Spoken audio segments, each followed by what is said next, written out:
নমস্কার বন্ধুরা, তন্হির পাকশালাতে সবাইকে স্বাগত।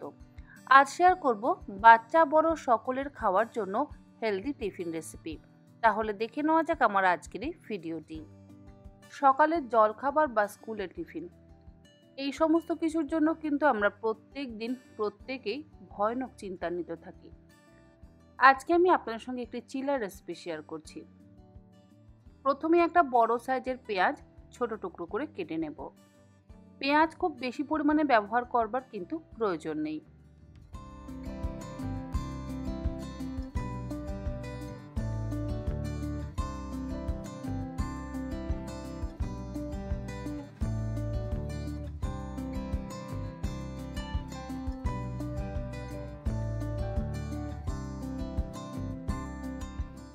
পেঁয়াজ কেটে নেওয়ার পর একটা বড় সাইজের ক্যাপসিকামের অর্ধেকটা আমি চৌকো টুকরো করে কেটে নিচ্ছি। যদি আপনারা বেশি পরিমাণে ক্যাপসিকাম ব্যবহার করতে চান তাহলে করতে পারেন, কিন্তু যেহেতু আমার ক্যাপসিকামটার সাইজ বড় ছিল তার অর্ধেকটা আমি ব্যবহার করছি। আপনারা যদি ছোট সাইজের ক্যাপসিকাম ব্যবহার করেন তাহলে পুরো ক্যাপসিকামটাই ব্যবহার করতে পারেন।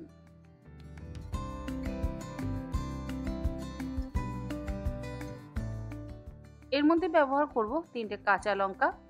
আমি আমার নিজের স্বাদ অনুসারে কাঁচা লঙ্কাটা ব্যবহার করছি। আপনারা অবশ্যই আপনাদের নিজেদের স্বাদ অনুসারে কাঁচা লঙ্কা ব্যবহার করবেন। আর অল্প একটু ধনেপাতাও মিহি করে কুচিয়ে নেব। এর মধ্যে চাইলে আপনারা সেদ্ধ করে নেওয়া গাজর আর বিনসেরও ব্যবহার করতে পারেন। সবজি আপনাদের নিজেদের পছন্দ মতন ব্যবহার করতে পারেন। একটা বাটির মধ্যে নিচ্ছি 1 কাপ পরিমাণে বেসন। তার সাথে দেব 2 টেবিল চামচ পরিমাণে চালের গুঁড়ো। চালের গুঁড়ো ব্যবহার করলে কি হবে, মুচমুচে হবে। শুধু বেসন যদি ব্যবহার করা হয় তাহলে বড্ড বেশি নরম লাগবে, খেতে ভালো লাগবে না। একটু যদি মুচমুচে ভাব থাকে খেতে বেশি ভালো লাগে। আর এখানে নিয়ে নিয়েছি 200 গ্রাম পরিমাণে পনির। পনিরটাকে আমি গ্রেটারের সাহায্যে গ্রেট করে নিচ্ছি। স্বাদ অনুসারে লবণ দিয়ে দিলাম, অল্প একটু হলুদ দিয়ে দিচ্ছি, আর দিচ্ছি সামান্য পরিমাণে একটু চিলি ফ্লেক্স। চিলি ফ্লেক্সটা সম্পূর্ণ অপশনাল, যদি আপনাদের ইচ্ছে হয় তাহলে দেবেন, ইচ্ছে না হলে অ্যাভয়েডও করতে পারেন। এবারে অল্প একটু জল দিয়ে একটা ঘন ব্যাটার তৈরি করে নেব। ব্যাটার কিন্তু খুব বেশি পাতলা করবে না। ব্যাটার যদি পাতলা হয়ে যায় তাহলে চিলাগুলো কিন্তু ভেঙে যাবে। মানে যখন আপনারা চিলাগুলোকে তাওয়া থেকে তুলতে যাবেন বা উল্টাতে যাবেন সেই সময় দেখবেন ভেঙে যাচ্ছে।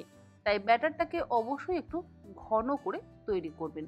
আবার এমন ঘন করবেন না যাতে একদম মোটা মোটা চিলা তৈরি হয়। আমি প্রথমে 1/2 কাপ পরিমাণে জলের ব্যবহার করলাম। তারপরে একে একে কেটে রাখা সবজিগুলো দিয়ে দিচ্ছি। প্রথমে দিলাম কুচিয়ে নেওয়া ক্যাপসিকাম, তারপর দিয়ে দিচ্ছি কুচিয়ে নেওয়া কাঁচা লঙ্কা আর ধনেপাতা। এরপরে পেঁয়াজ কুচিটাও দিয়ে দিচ্ছি। এর মধ্যে আপনারা চাইলে টমেটোর খোসাটাও ব্যবহার করতে পারেন। টমেটোর ভেতরের বীজটা ফেলে দিয়ে তবেই কিন্তু খোসাটা ব্যবহার করবেন।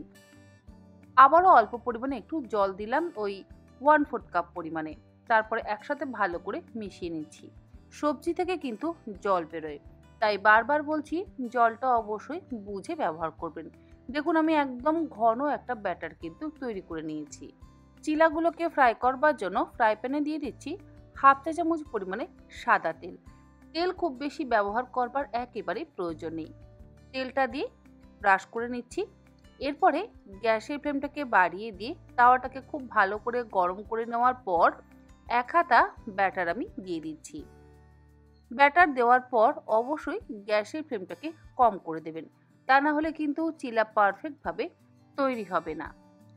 লো ফ্লেমে চাইলে আপনারা ঢাকা দিয়েও চিলাগুলোকে তৈরি করে নিতে পারেন। চিলার এক পিঠ সেঁকে নেওয়ার পর অপর পিঠ উল্টে দেব। ওপর দিকটা যখন একটু শুকিয়ে আসবে সেই সময় উল্টাবার চেষ্টা করবেন, তা না হলে কিন্তু চিলা আবার মাঝখান থেকে ভেঙে যাবে।